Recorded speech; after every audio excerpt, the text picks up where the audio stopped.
Carl Jung once suggested that the soul of a woman carries mysteries the world may never fully unravel.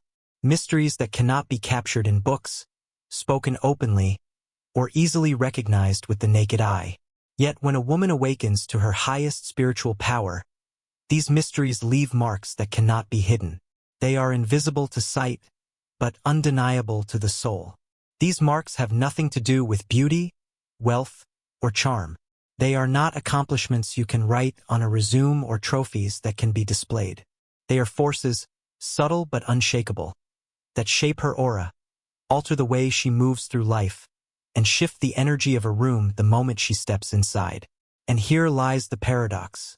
Most people cannot comprehend them.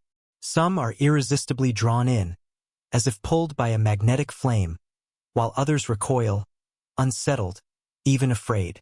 But to those who can truly see, these marks reveal something extraordinary.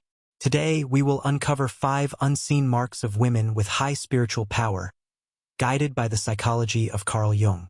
Each mark is not merely a trait, it is a revelation, a glimpse into why such women live differently, why they feel more deeply than most, and why they carry both the gift and the weight of their depth. Stay with me until the end, because the final mark unveils why women of great spiritual power are almost always misunderstood, and how that very misunderstanding is itself proof of their hidden strength. Mark 1. The quiet presence that commands attention. Picture a crowded room buzzing with laughter, noise, small talk, and chatter. Suddenly, a woman enters. Not loudly, not seeking the spotlight, not demanding eyes to turn her way. And yet, something shifts. The atmosphere bends. Conversations pause for just a moment. She does nothing but exist. And somehow, her silence commands more presence than the loudest voice in the room. People glance at her, though they cannot explain why. The atmosphere shifts. The energy rearranges itself. Yet no one can put it into words. This is the first unseen mark, the aura of quiet presence. Carl Jung once described what he called the mana personality, an individual who carries within them a mysterious, almost magical force that makes others feel they are standing before something far greater than the ordinary. It has nothing to do with appearance. It has nothing to do with calculated behavior. It is a spiritual gravity, subtle yet undeniable, an unspoken authority that cannot be borrowed or learned. A woman of high spiritual power radiates a stillness louder than the noisiest words. Her silence unsettles some, for silence itself is rare in a world addicted to noise and distraction. Yet others find it magnetic, because in her presence, the masks people wear begin to crack, and the endless distractions of life briefly dissolve. This kind of presence cannot be imitated. It cannot be performed like charm, which is external, shallow, and designed to please. Instead, it is born from battles fought in solitude, from nights spent wrestling with shadows no one else could see. It is the residue of storms endured without witnesses, the quiet power of survival forged in darkness and carried into the light. People cannot always explain why they are drawn to her, but they feel it. They sense she carries something ancient, something timeless, something beyond the ordinary flow of life. That is the first unseen mark. Mark 2. The wound that becomes wisdom. Every woman of high spiritual power carries a wound. Not a minor cut, not the everyday frustrations of life, but a wound so profound it forced her into dialogue with her own soul. It may have been the loss of great love, the betrayal of sacred trust, a childhood shadowed by pain, or the lonely ache of never being understood. Carl Jung named this the wounded healer archetype. He observed that those who have suffered most often carry the rare ability to heal, guide, and inspire, not because they studied suffering in books, but because they lived it in their own flesh and spirit. For such a woman, the wound does not vanish. It transforms. It becomes the seed of her wisdom. While others spend their lives hiding scars, she integrates hers. Her scars do not shame her, they armor her. They remind her of what she has endured, of what she has already survived. And because of this, when she gazes into another's pain, she does not flinch. She does not judge. She does not hand out shallow reassurances. Her very presence says more than words ever could. I have been there. I walked through fire, and I survived. This is why people trust her. This is why they confide in her. This is why, in their brokenness, they feel safe in her presence. Because her wound has become their refuge. She does not speak from theory. She speaks from fire. Her wound became wisdom. Her pain was transmuted into power. And this is why her presence carries weight. But there is another mark, one that explains why she perceives what others cannot. Mark 3. The intuition that sees beyond masks. Carl Jung devoted his life to exploring the unconscious.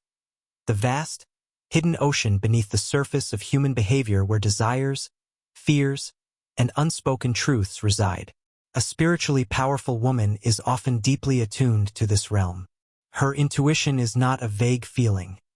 It is a kind of vision, a perception sharpened by silence, by suffering, and by sensitivity. She sees beyond appearances.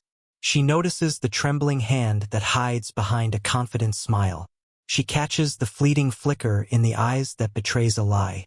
She hears what is not spoken in conversation, sensing the tension between words, the weight of what remains unsaid. This kind of intuition can feel unsettling. People sense she perceives them more clearly than they perceive themselves. Around her, masks weaken. Secrets feel heavier. Pretenses collapse under the quiet force of her gaze. Some are irresistibly drawn to her presence, longing for authenticity. Others recoil, terrified of what she might unveil. Yet her intuition is never a weapon. It is not used to wound or to expose. It is the quiet lantern she carries into the shadows of the human soul, revealing truth not to destroy, but to illuminate. It is not a weapon. It is a light, a mirror. She does not reveal truth to wound, but to heal. Jung once wrote, "The meeting of two personalities is like the contact of two chemical substances. If there is any reaction, both are transformed." When you encounter a woman with such intuition, you do not walk away unchanged.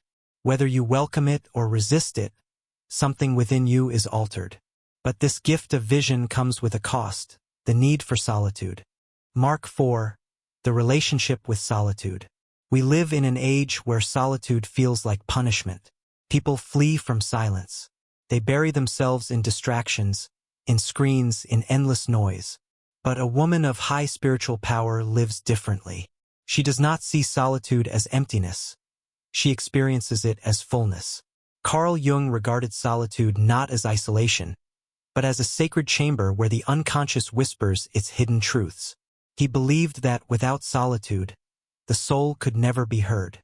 For this woman, solitude is not exile, it is sanctuary. It is her temple, her forge, her source of renewal.